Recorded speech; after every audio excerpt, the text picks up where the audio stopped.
তোমরা যারা ক্যালকাটা ইউনিভার্সিটির আন্ডারে 6 সেমিস্টার রাষ্ট্রবিজ্ঞান অনার্স কোর্সের ছাত্রছাত্রী আছো, তোমাদের জন্য আজকের ক্লাস খুবই গুরুত্বপূর্ণ।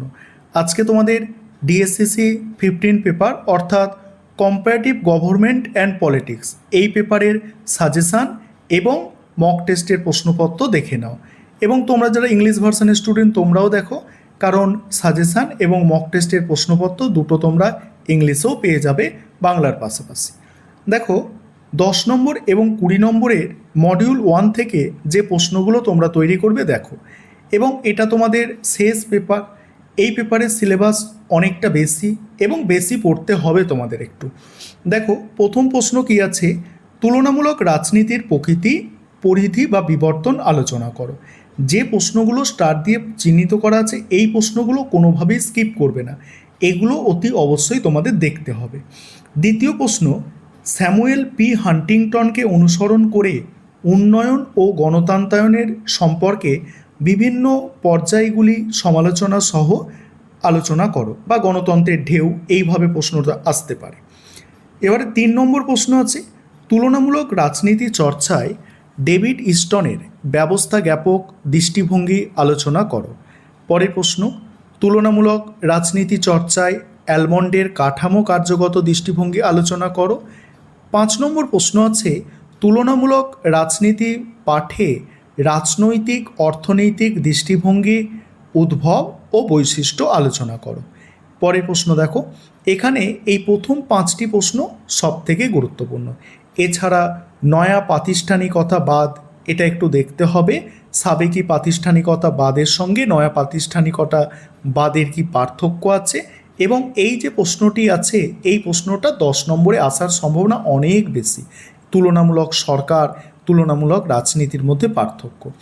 এবার মডিউল 2 থেকে দেখো, মডিউল 2 থেকে প্রথম প্রশ্ন, মার্কিন যুক্তরাষ্ট্র ও ফ্রান্সের রাষ্ট্রপতির ক্ষমতা ও ভূমিকার একটি তুলনামূলক আলোচনা করো। পরের প্রশ্ন কি, পরের প্রশ্ন, মার্কিন যুক্তরাষ্ট্রের সেনেটকে কি পৃথিবীর মধ্যে সর্বাপেক্ষা শক্তিশালী দ্বিতীয় কক্ষ বলা হয়, কারণ ব্যাখ্যা করো। এই যে প্রশ্নটা এটা 10 নম্বরে আসার সম্ভাবনাই সব থেকে বেশি থাকছে। তারপরের প্রশ্ন, ব্রিটেন ও মার্কিন যুক্তরাষ্ট্রের কমিটি ব্যবস্থার একটি তুলনামূলক আলোচনা। কি বললাম যে ব্রিটেন ও মার্কিন যুক্তরাষ্ট্রের কমিটি ব্যবস্থার একটি তুলনামূলক আলোচনা। তারপরের প্রশ্ন আছে, মার্কিন যুক্তরাষ্ট্রের প্রতিনিধি সভা ও ব্রিটেনের কমন সভার মধ্যে তুলনামূলক আলোচনা। মার্কিন যুক্তরাষ্ট্রের প্রতিনিধি সভা এবং ব্রিটেনের কমন সভার মধ্যে তুলনামূলক আলোচনা।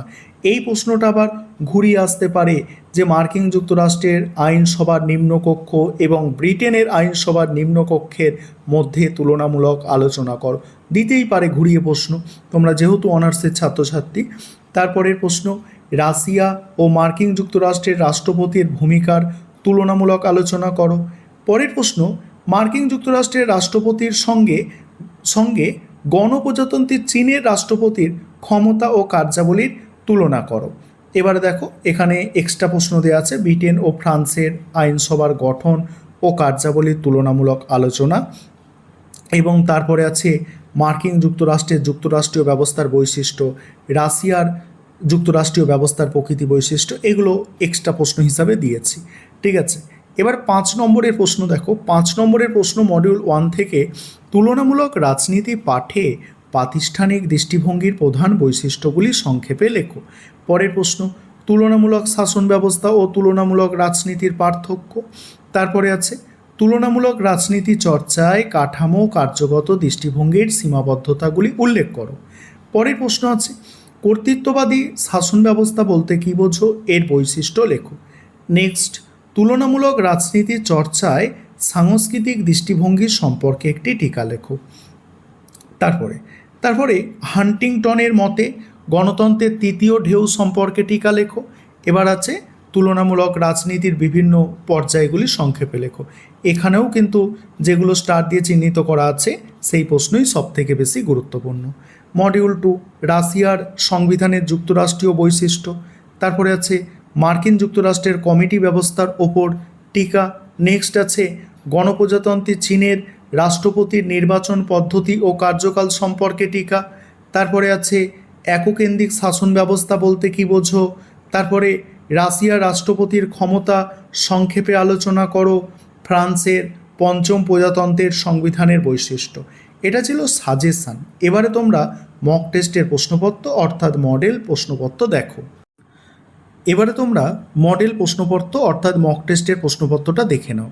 প্রথমেই 5 নম্বরের প্রশ্ন, সেখানে কি কি আছে? তুলনামূলক রাজনীতি পাঠে প্রাতিষ্ঠানিক দৃষ্টিভঙ্গির বৈশিষ্ট্য, তুলনামূলক শাসন ব্যবস্থা ও তুলনামূলক রাজনীতির পার্থক্য, কর্তৃত্ববাদী শাসন ব্যবস্থা এর বৈশিষ্ট্য, রাশিয়ার সংবিধানের যুক্তরাষ্ট্রীয় বৈশিষ্ট্য, মার্কিন যুক্তরাষ্ট্রের কমিটি ব্যবস্থা। এবারে মডিউল 1 থেকে দেখো 20 নম্বরের প্রশ্ন আছে, স্যামুয়েল পি হান্টিংটনকে অনুসরণ করে উন্নয়ন ও গণতন্ত্রায়নের সম্পর্কের বিভিন্ন পর্যায়গুলি সমালোচনা সহ আলোচনা। তারপরে তুলনামূলক রাজনীতি চর্চায় গ্র্যাবিয়েল অ্যালমন্ডের কাঠামো কার্যগত দৃষ্টিভঙ্গি আলোচনা করো। নেক্সট আছে কি, তুলনামূলক রাজনীতির প্রকৃতি ও পরিধি বা বিবর্তন আলোচনা করো। নেক্সট, তুলনামূলক রাজনীতি চর্চায় ডেভিড ইস্টনের ব্যবস্থাজ্ঞাপক দৃষ্টিভঙ্গি আলোচনা করো। তারপরে মডিউল 2 থেকে দেখো মার্কিন যুক্তরাষ্ট্র ও ফ্রান্সের রাষ্ট্রপতির ক্ষমতা ও ভূমিকার একটি তুলনামূলক আলোচনা।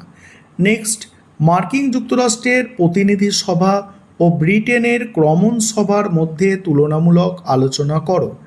তারপরে আছে দেখো, মার্কিন যুক্তরাষ্ট্রের সেনেটকে কি পৃথিবীর মধ্যে সর্বাপেক্ষা শক্তিশালী দ্বিতীয় কক্ষ বলা হয়?